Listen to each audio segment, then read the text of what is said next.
the hero's face. Study it. What is it that he feels? What is his purpose? Something is wrong with the world. It's all on display for someone to see briefly, like a passing photograph. Here's what has to be overcome. Follow along with the scene from a distance. If I could make my books into movies. Robert P. Fitton here, the author who dreams about his books being made into movies. Mr. Movie Projector Man, start the projector. Thank you. Take me out to the ball game. It's Yankee Stadium, 1927. We're looking at it from a long distance, slowly moving in. It's spring, 1927. From New York City, the camera travels like magic toward Yankee Stadium, the house that Ruth built, moving up and over and under the cross-tied girders and supports. The green field is visible through the triangular openings between the supports. Once inside the park, the camera glides across the grass, populated by perhaps the greatest baseball team of all time. Players such as Babe Ruth, Lou Gehrig, Wade Hoyt, Earl Combs, Mark Koenig, Bob Musial, and Tony Lazzeri. The camera continues slowly across the green grass past Lazzeri's shoulder to a scruffy blonde-haired guy in the stands. He's 25-year-old Charlie Russo, late from Ohio, now living in the Bronx, and unlike his fiancée, he's madly in love with the New York Yankees. Charlie exchanges small talk and the usual jabs with his Bronx buddies. He lights a cigarette and disappears down the ramp toward the concessions. LSMFT. Lucky Strike means fine tobacco. Below, under the supports, above the concrete expanse, a svelte woman in a shapely frock causes Charlie to drop his Lucky to his side. She holds a strapped, beeping bag that she calls Elf, and as he moves closer, he's stunned by this attractive, freckle-faced woman. Charlie, because he's engaged to Francine Rumford, daughter of a department store magnate, returns to the stands but soon does an about-face to the ramp below. The convivial woman around his age is named Jamel. Her eyes are sparkly blue and she talks about Lindbergh's upcoming flight to fly across the Atlantic from Long Island. The leather box strapped to her shoulder beeps strangely as she talks as if she's already seen the Lindbergh flight. With a prescient bravado, she also knows that Babe Ruth will have a great year. He eventually lets Jamel sashay out the turnstile. She gives him a wave with her fingers and is gone. But Charlie is smitten by this woman and soon heads for the turnstile as the crowd roars inside Yankee Stadium. He lights another Lucky. Boy, she was something.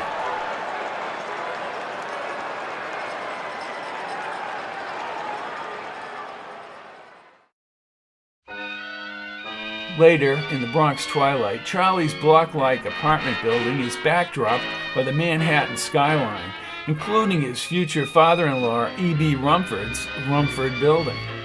Back at his apartment building, as seen through the window, Charlie is reading the baseball scores in the newspaper when Francine calls. She chides him for wasting his time at the ballpark.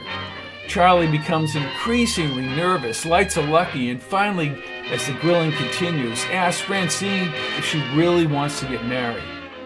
She explodes and verbally batters Charlie.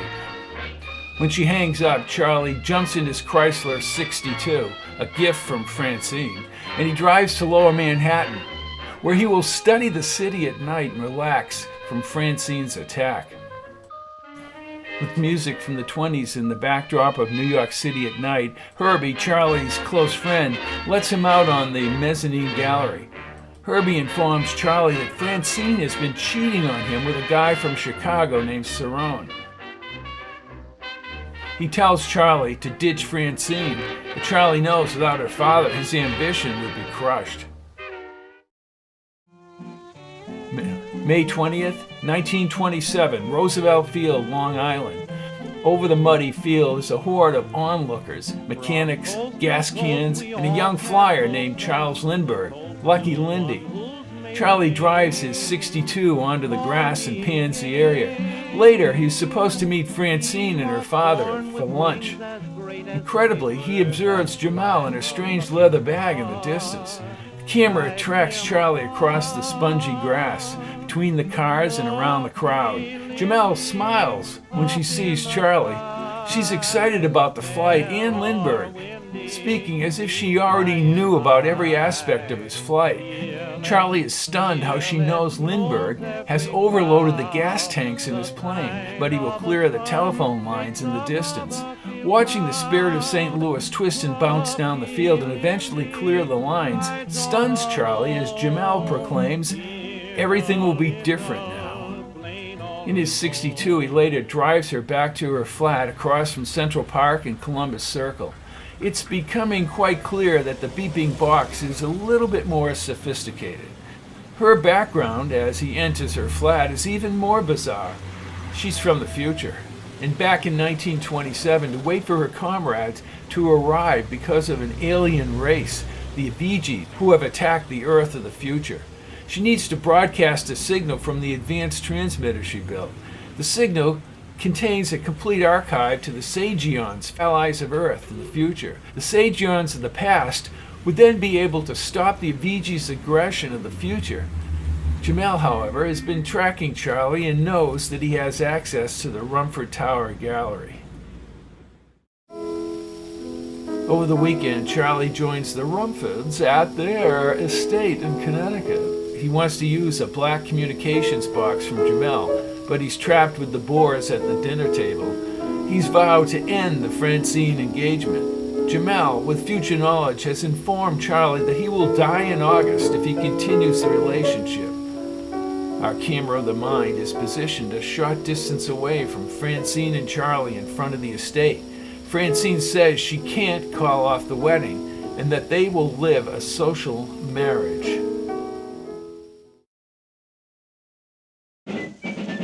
The Lindbergh Parade, downtown Manhattan. Charlie brings Jamel to the ticker-tape parade for Lindbergh in New York City.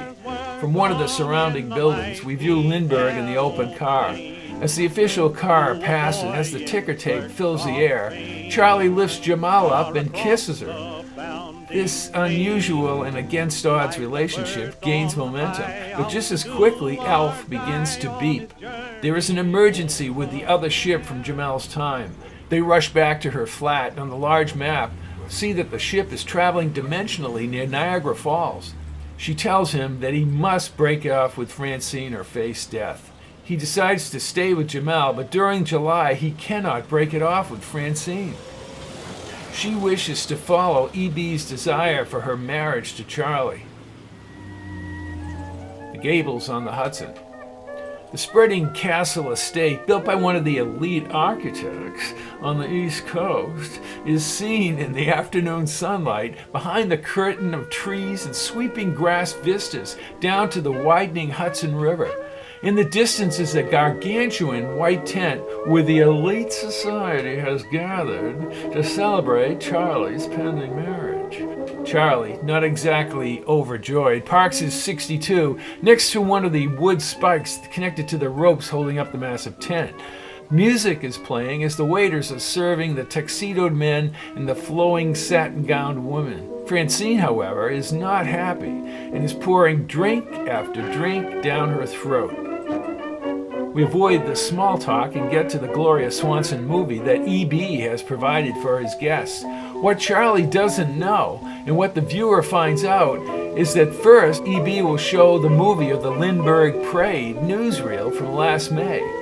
Francine calls Charlie a bastard when Charlie is shown kissing Jamel. The gathering is stunned, and Charlie rushes to his 62. But when he pulls away, the tent rope is attached to his car, and the entire tent balloons out and collapses over the guests. Later, Charlie learns from Herbie that his desk has already been cleaned out. Jamel walks out of the elevator, and as Alf plays music from a radio station in Los Angeles, the two dance closely, and the new relationship moves forward.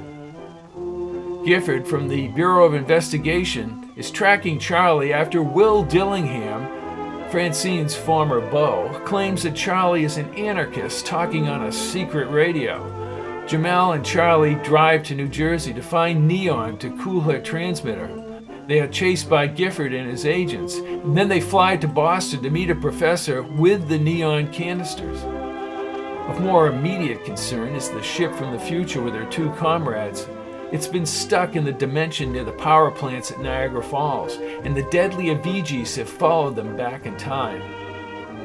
Charlie and Jamel hire Langley, a cowboy pilot in Boston, to get them to the dimensionally locked ship before the Avegis get there. The Avegis, who can occupy human bodies, now target Charlie and Jamel in the city of Niagara Falls. In a valiant attempt to save her friends, Jamel brings Charlie to the electrical plant on the Niagara River. After some fast talking, they go below and Elf opens up the dimension, but her friends are frozen dead. Charlie and Jamel separate. Charlie falls into the Niagara River upstream and is heading toward the falls. In a miraculous twist, he is saved by a small island near the edge. Upon being brought back to the hotel, the Avegis, usurping human bodies, enter the hotel. One of the aliens is hit and explodes in a tumultuous blast. Charlie next learns that Jamel and Elf are at a movie theater across town. With the aliens in pursuit, Jamel and Charlie hijack a milk truck. Langley, testing a plane above the airport, is killed by the Avegis and debris scatters over the airport.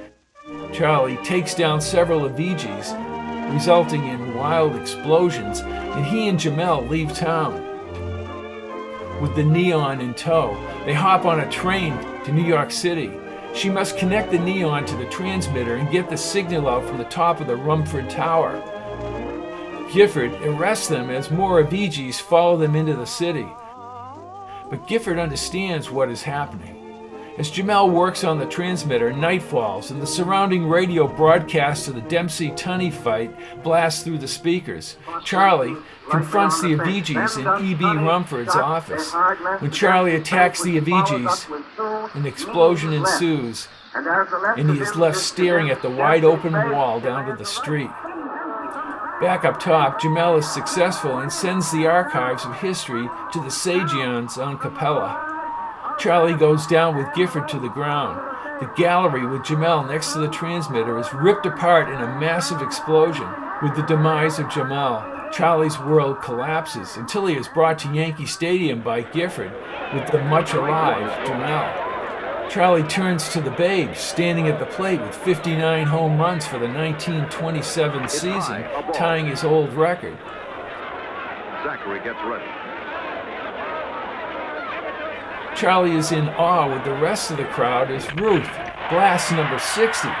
Charlie lifts Jamel into the air and she tells him the world is his. That's my movie of 1927, Once in a Lifetime. I'm Robert P. Fitton. I'll see you at the next world premiere of my Movie of the Mind. If not, you can visit me at www.fittonbooks.org.